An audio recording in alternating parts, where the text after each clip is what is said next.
CM Hemant Soren गए दिल्ली, मल्लिकार्जुन खड़गे से किया मुलाकात। मुख्यमंत्री हेमंत सोरेन बुधवार को दिल्ली पहुंचे, जहां पर वे कांग्रेस के राष्ट्रीय अध्यक्ष मल्लिकार्जुन खड़गे से उनके आवास पर मिले। मिली जानकारी के अनुसार सोरेन झारखंड में आगामी विधानसभा चुनाव में इंडिया अलायंस के बीच सीट शेयरिंग, सीटों की अदला बदली और अन्य साथी दलों को सीट देने आदि मुद्दे पर बातचीत की। सोरेन अभी दिल्ली में हैं और कांग्रेस नेताओं से बातचीत जारी है। जानकारी के अनुसार झामुमो कांग्रेस को वर्तमान सिटिंग सीटों के अलावा गत विधानसभा चुनाव में दूसरे स्थान पर रहे सीटों को देने को तैयार है। कांग्रेस की ओर से 33 सीटों की डिमांड इस बार की गई है। रांची में 11 पुलिस पदाधिकारियों के तबादले। रांची जिला बल में पदस्थापित 11 पुलिस पदाधिकारियों का एसएसपी ने बुधवार को तबादला किया है। इससे संबंधित आदेश जारी कर दी गई है। जारी आदेश के अनुसार नगर नियंत्रण कक्ष में पदस्थापित इंस्पेक्टर जयदीप टोप्पो को डोरंडा थाना प्रभारी बनाया गया है। डोरंडा थाना प्रभारी के पद पर पदस्थापित आनंद किशोर को नगर नियंत्रण कक्ष, बीआईटी मेसरा ओपी प्रभारी के पद पर पदस्थापित एसआई रोशन कुमार सिंह को कांके थाना, खादगढ़ा टीओपी प्रभारी एसआई संजीव कुमार को मेसरा ओपी प्रभारी, मूरी ओपी में पदस्थापित एसआई दिवाकर कुमार को खादगढ़ा टीओपी प्रभारी बनाया गया है। झारखंड रणजी टीम घोषित, ईशान को मिली कप्तानी।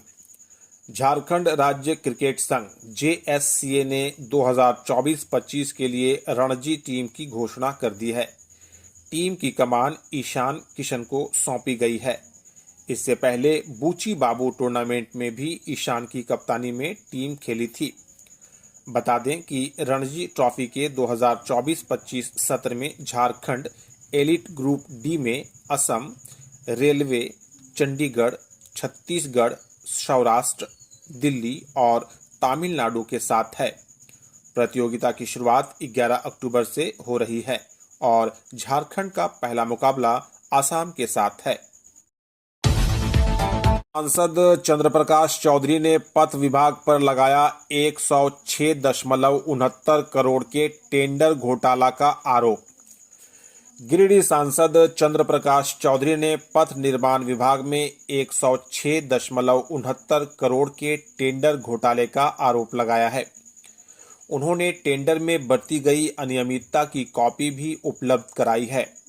इस मामले को उन्होंने मुख्य सचिव ईडी, सीबीआई सहित सभी जांच एजेंसियों को पत्र लिखा है। मुख्य सचिव सहित जांच एजेंसियों को लिखे पत्र में कहा है कि वर्तमान में राज्य सरकार के पथ निर्माण विभाग के द्वारा आमंत्रित व आवंटित निविदाओं में अनियमितता बरती जा रही है। इससे सरकार को वित्तीय क्षति हो रही है। विभाग के पदाधिकारियों के द्वारा कई निविदाओं में बीओक्यू राशि से ज्यादा राशि पर कुछ विशेष प्रतिभागी निविदाकारों को लाभ पहुंचाने के लिए निविदा कार्यों का निस्तारण व आवंटन किया जा रहा है। जिन निविदाकारों के पक्ष में निविदा कार्यों का आवंटन किया गया है, उनमें से अधिकतर निविदाकार की न्यूनतम निविदा राशि उक्त निविदा कार्य के बीओक्यू राशि से अधिक है। गोगो दीदी योजना के जवाब में जेएमएम सम्मान योजना लागू करने की इजाजत मांगी। झारखंड मुक्ति मोर्चा ने निर्वाचन आयोग को एक आवेदन देकर जेएमएम सम्मान योजना के लिए फॉर्म भरवाने की अनुमति मांगी है। इसके तहत महिलाओं को प्रति माह 2500 रुपया देने का वायदा किया जाएगा, यानी हर महिला को हर साल 30,000 रुपये मिलेंगे। झामुमो के केंद्रीय महासचिव विनोद पांडे ने इस बारे में जानकारी देते हुए कहा कि अगर निर्वाचन आयोग ने भाजपा को फॉर्म भरवाने की इजाजत दी है तो झामुमो को भी इसकी इजाजत मिलनी चाहिए। बाबूलाल मरांडी ने कहा, ऊर्जा उत्पाद निगम लिमिटेड के खाते से 109 करोड़ रुपए की फर्जी निकासी हुई, सीबीआई जांच हो। भाजपा प्रदेश अध्यक्ष और पूर्व मुख्यमंत्री बाबूलाल मरांडी ने बुधवार को राज्य सरकार पर बड़ा निशाना साधा है। मरांडी ने राज्य के मुख्यमंत्री सह ऊर्जा मंत्री को कटघरे में खड़ा करते हुए कहा कि हेमंत सरकार में झारखंड ऊर्जा उत्पाद निगम लिमिटेड के खाते से 109 करोड़ की फर्जी निकासी हुई है, जो गंभीर आर्थिक अपराध है। मरांडी ने कहा कि कुछ अधिकारियों पर केस दर्ज कराकर राज्य सरकार फर्जी निकासी मामले में सीआईडी जांच कराने का नाटक कर रही है। उन्होंने कहा कि हेमंत सरकार में सीआईडी जांच की विश्वसनीयता हमेशा शक सवालों के घेरे में रही है। सीआईडी जांच करा के सरकार क्या बड़ी मछलियों को बचाने का प्रयास कर रही है? उन्होंने कहा कि अरबों रुपए की धोखाधड़ी एवं इसके तार दूसरे राज्यों से जुड़े होने के उद्भेदन के लिए राज्य सरकार अविलंब उक्त मामले की जांच सीबीआई को सौंपे। ईएसआईसी रांची में खोलेगा मेडिकल कॉलेज, रक्षा राज्य मंत्री के प्रस्ताव पर केंद्र की मुहर। ईएसआईसी रांची में मेडिकल कॉलेज खोलेगा। इसकी घोषणा बुधवार को नई दिल्ली में केंद्रीय श्रम एवं नियोजन मंत्री मनसुख भाई मांडवीय ने की। बताते चलें कि संजय सेठ ने रक्षा राज्य मंत्री बनने के तुरंत बाद नई दिल्ली में इस मामले पर केंद्रीय मंत्री मनसुख मांडवीय से मुलाकात की थी। इस मुलाकात के क्रम में रक्षा राज्य मंत्री ने उन्हें बताया कि रांची में ईएसआईसी का एक अस्पताल है। दुर्गा पूजा के मद्देनजर 15 तक सभी पुलिसकर्मियों की छुट्टियां रद्द। दुर्गा पूजा को लेकर झारखंड में सभी पुलिसकर्मियों की छुट्टियां रद्द कर दी गई हैं। पुलिस मुख्यालय ने बुधवार को बताया कि 15 अक्टूबर तक सभी पुलिस पदाधिकारियों की छुट्टियां रद्द कर दी गई हैं। इस संबंध में डीजीपी अनुराग गुप्ता के निर्देश पर आईजी अभियान एवी होमकर ने आदेश जारी किया है। झारखंड के सभी 24 जिलों के एसपी, एसएसपी रेंज के डीआईजी, आईजी और पुलिस के अन्य विंग के समादेष्टा और प्रशिक्षण महाविद्यालय के प्राचार्य को यह आदेश जारी किया गया है। जारी आदेश के अनुसार दुर्गा पूजा के अवसर पर सुरक्षा एवं विधि व्यवस्था संधारण के लिए काफी संख्या में बलों की प्रतिनियुक्ति विभिन्न जिलों में की गई है। दुर्गा पूजा पर police alert, Ranchi police line में मॉक ड्रिल। दुर्गा पूजा के मद्देनजर बुधवार को रांची पुलिस लाइन में उपद्रवी तत्वों से निपटने का मॉक ड्रिल किया गया। इसके माध्यम से यह संदेश दिया गया कि पुलिस शांतिपूर्ण तरीके से दुर्गा पूजा संपन्न करवाने के लिए पूरी तरह से तैयार है। रांची पुलिस लाइन में एहतियातन हिंसा से निपटने के लिए पुलिस जवानों और पदाधिकारियों ने मॉक ड्रिल की। इसमें बड़ी संख्या में रांची पुलिस के जवानों ने भाग लिया और उपद्रवियों से निपटने का अभ्यास किया। एसएसपी चंदन कुमार सिन्हा के निर्देश पर पुलिस जवानों ने मॉक ड्रिल की।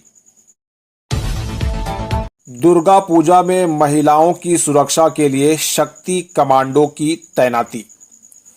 दुर्गा पूजा के दौरान राजधानी रांची में छेड़खानी करने वाले और छिनतई करने वाले अपराधियों पर पुलिस विशेष नजर रख रही है। इसे लेकर रांची पुलिस के साथ शक्ति कमांडो की तैनाती की गई है। महिलाओं की सुरक्षा के लिए जगह जगह शक्ति कमांडो की तैनाती की गई है। सभी पूजा पंडालों और भीड़भाड़ वाले इलाकों में शक्ति कमांडो गश्त करेगा और मंचलों पर नजर रखेगा। दुर्गा पूजा को लेकर रांची के सभी स्कूलों और कॉलेजों के साथ साथ कोचिंग संस्थान में छुट्टियां घोषित कर दी गई हैं। ऐसे में शक्ति कमांडो अब स्कूलों और कॉलेजों की ड्यूटी से फ्री हो गई हैं। इसलिए अब शक्ति कमांडो को दुर्गा पूजा के दौरान छेड़खानी और छिनतई जैसी वारदातों को रोकने के लिए ड्यूटी पर तैनात किया गया है। हड़ताल से लौटे मनरेगा कर्मियों ने नव पदस्थापित बीडीओ का पुष्पगुच्छ भेंट कर किया स्वागत। विगत 79 दिनों से जारी अनिश्चितकालीन हड़ताल पर विराम लगने के बाद पुनः कार्य पर वापस लौटे मनरेगा कर्मियों ने सरकार के निर्णय का स्वागत करते हुए इसकी सराहना की है।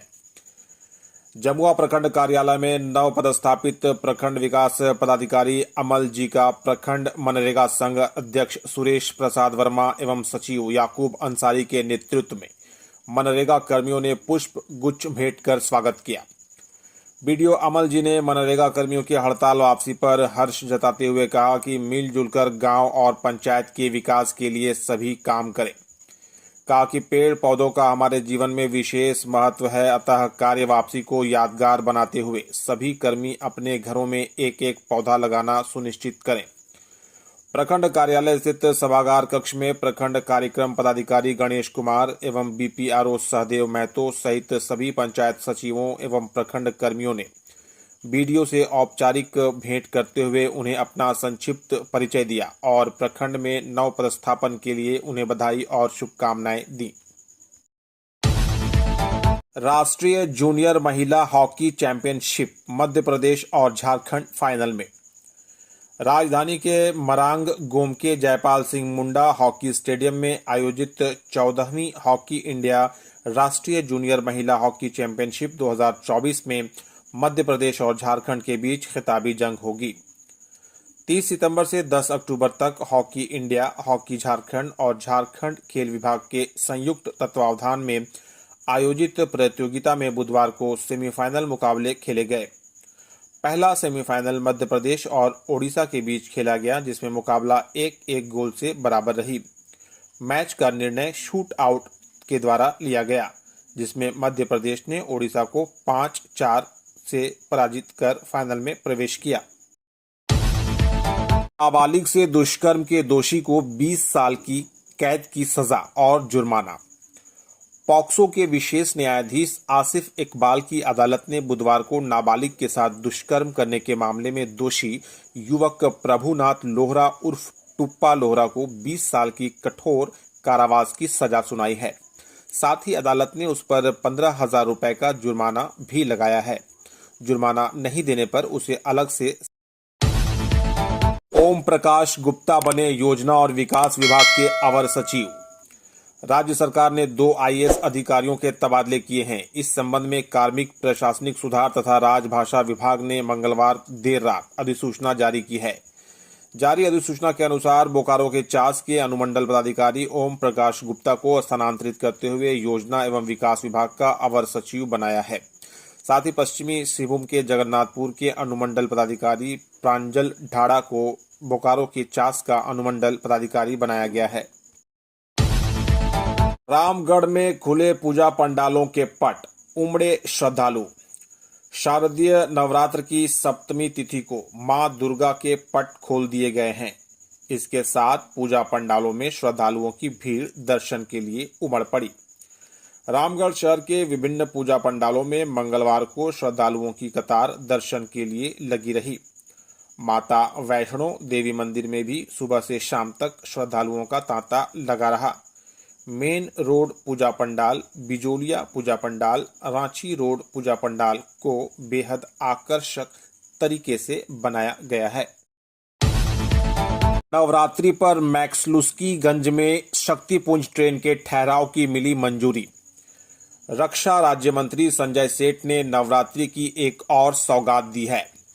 मैक्सलुस्कीगंज के लोगों को शक्तिपुंज ट्रेन जबलपुर हावड़ा, जो कोरोना काल के समय मैक्सलुस्की स्टेशन में ठहराव बंद कर दी गई थी, यहां के लोगों के आग्रह पर रक्षा राज्य मंत्री ने रेलवे मंत्री से वार्ता कर उनके अथक प्रयास से पुनः शक्तिपुंज ट्रेन का ठहराव मैक्सलुस्कीगंज पर होगी। इसकी स्वीकृति रेलवे मंत्री के द्वारा दे दी गई है। रक्षा राज्य मंत्री संजय सेठ ने जोड़ा तालाब सौंदर्यीकरण का किया शिलान्यास। रक्षा राज्य मंत्री संजय सेठ और कांके विधायक समरी लाल ने संयुक्त रूप से बरियातू जोड़ा तालाब सौंदर्यीकरण कार्य का बुधवार को शिलान्यास किया। जोड़ा तालाब के सौंदर्यीकरण का कार्य वर्षों से लोगों की मांग में थी। मौके पर सेठ ने कहा कि जोड़ा तालाब में लोक आस्था का महापर्व छठ कई वर्षों से भव्य रूप से मनाया जा रहा है। छठ व्रतधारियों का एक जोड़ा तालाब निवासियों का कई वर्ष का मांग आज पूरी हो रहा है। यह काम जल्द से जल्द पूरा किया जाएगा। सेठ की अनुशंसा पर सीसीएल का CSR फंड से यह कार्य कराया जाएगा। सौंदर्यीकरण हो जाने से छठ व्रतधारियों को मां छठ पर्व में सुविधा होगी। मिड डे मील घोटाले के आरोपित संजय तिवारी की जमानत याचिका खारिज। झारखंड में 101 करोड़ रुपए के मिड डे मील घोटाले के आरोप में जेल में बंद भानु कंस्ट्रक्शन के संचालक संजय कुमार तिवारी को रांची की PMLA कोर्ट ने जमानत देने से इनकार किया है। अदालत ने उसकी जमानत याचिका तीसरी बार खारिज कर दी है। इससे उसको जबरदस्त झटका लगा है। याचिकाकर्ता के अधिवक्ता ने जेल में लंबी अवधि का हवाला देते हुए जमानत पर छोड़ने का अनुरोध किया था। सुप्रीम कोर्ट को गुमराह करके कुछ दिन पैसा वापस करने के नाम पर अंतरिम जमानत पर बाहर निकला था, लेकिन पैसा वापस नहीं किया। इसके बाद जेल जाने के समय फरार हो गया था। किसी तरह उसकी गिरफ्तारी कर पुनः उसे जेल भेजा गया था।